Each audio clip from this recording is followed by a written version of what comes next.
Those 5 taken 3 times a day in those doses will make most people function a little bit differently.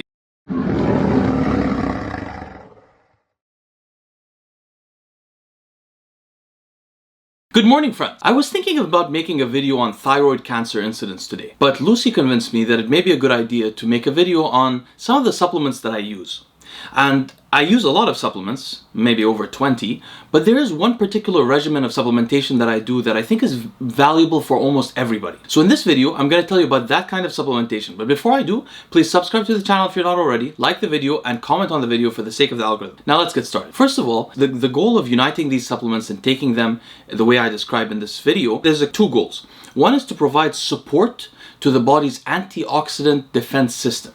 You see, the way I would describe it is this. When things move a lot and do a lot of action, they sometimes cause oxidative stress. That's what it's called. That's what antioxidants deal with. You can think of it like a lot of cars moving in a highway. The more cars there are, the more pollution there is. Think of the oxidative stress like the pollution in a jammed highway, something like that. So the more action that happens, the more oxidative stress can happen as well. Now, our bodies have an antioxidant defense system led by the chemical called glutathione.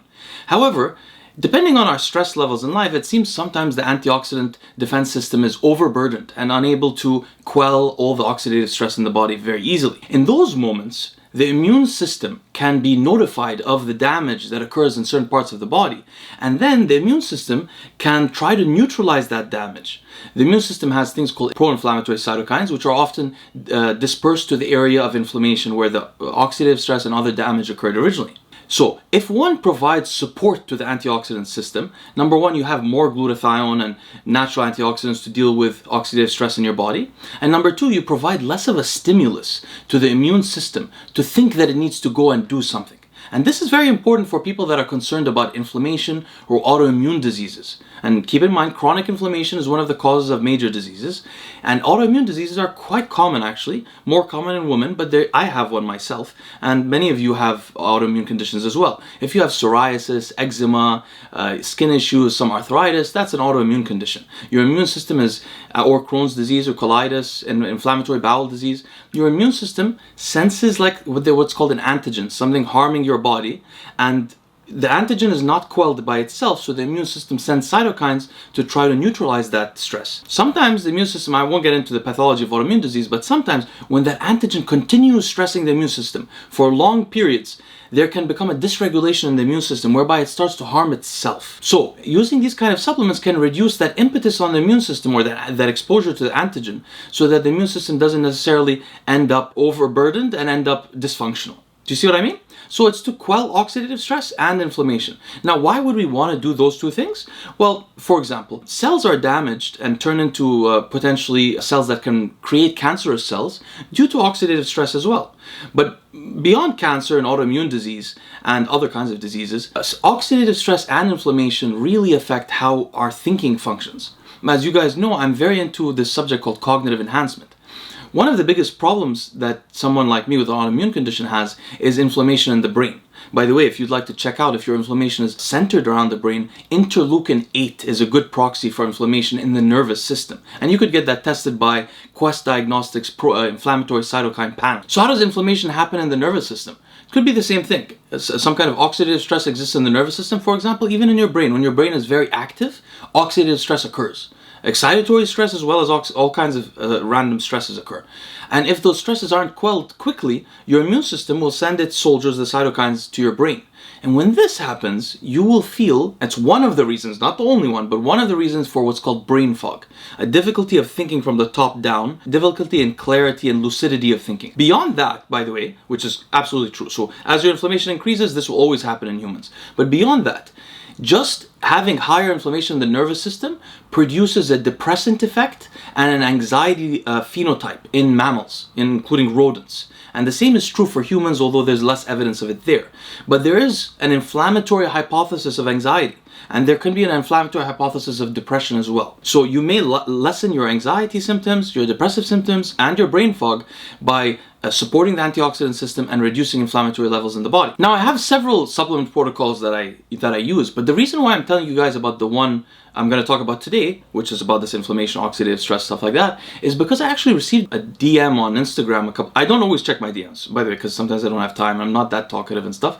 But I saw a wonderful DM from somebody who was saying that he used this supplement protocol that I have, and he said something odd happened to him. I think it's been going for 2 or 3 weeks or something like that. He said that he used to feel a need to drink alcohol, and then he no longer does. He doesn't drink every day. So I was surprised. Originally, I didn't know which protocol he was using. I thought he was using some of the drug protocols that I have.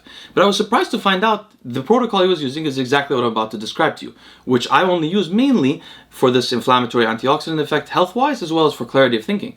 But maybe in some cases, people may have so much oxidative stress in the daytime that they try to deal with it in other ways later. That stress may cause like anxiety or whatever, that somebody may feel like they need to drink at the end of the day. It does make sense. Anyway, this is the only thing he said he changed, and he noticed that he was drinking less. So let me tell you what it is. So what's the supplement protocol? Well, first of all, I want you to know I chose these supplements because I fast for most of the day, as probably most of you should. I do something called time-restricted eating, which Sachin Panda probably promoted first, I think.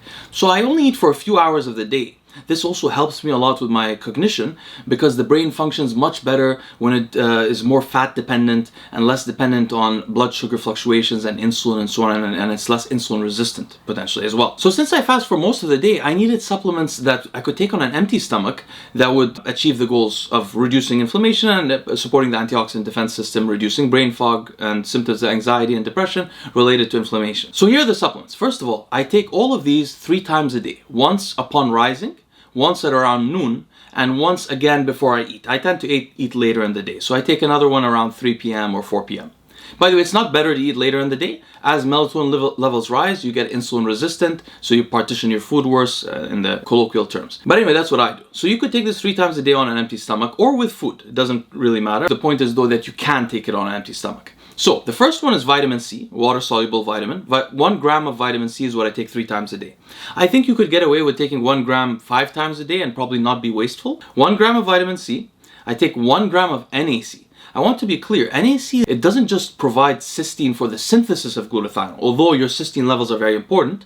NAC itself is also an antioxidant. Next, I take alpha lipoic acid, but particularly the R isomer form, so R lipoic acid.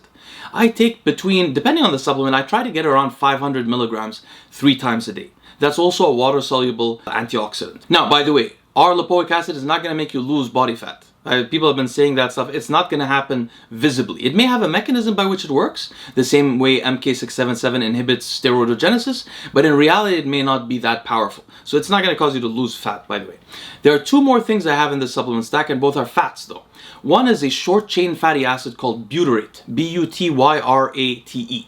I like a version of this that's a supplement. I'll probably put a link in a comment that I'll tag down below. I like one particular supplemental version, but if you can't find that one or it's too expensive for you, you could just use sodium butyrate. I have a video on it, by the way, you can learn more about it. And to know if it's real, just smell the pills. They will smell unusual. So I take around 1.5 grams of butyric acid, not sodium butyrate, but the actual content of butyric acid every time I supplement this. Butyric acid is a short-chain fatty acid that is an HDAC inhibitor, but not a pan-HDAC inhibitor. That, by the way, may affect how your epigenetics are reflected. But second of all, it's also a product produced by our microbiomes that vary by a factor of about 10 among people. And it seems levels of butyrate are associated with better microbiome health. Moreover, butyrate quells inflammation in the liver to the point that when dosed with one of my favorite drugs, sodium valproate, it can inhibit the toxicity to the liver of sodium valproate. Valproate is also an HDAC inhibitor, why I found these particularly useful. So that's butyric acid. And then finally, the last fat is EPA. Now, if you have normal cholesterol levels, I would consider taking a EPA plus DHA fish oil.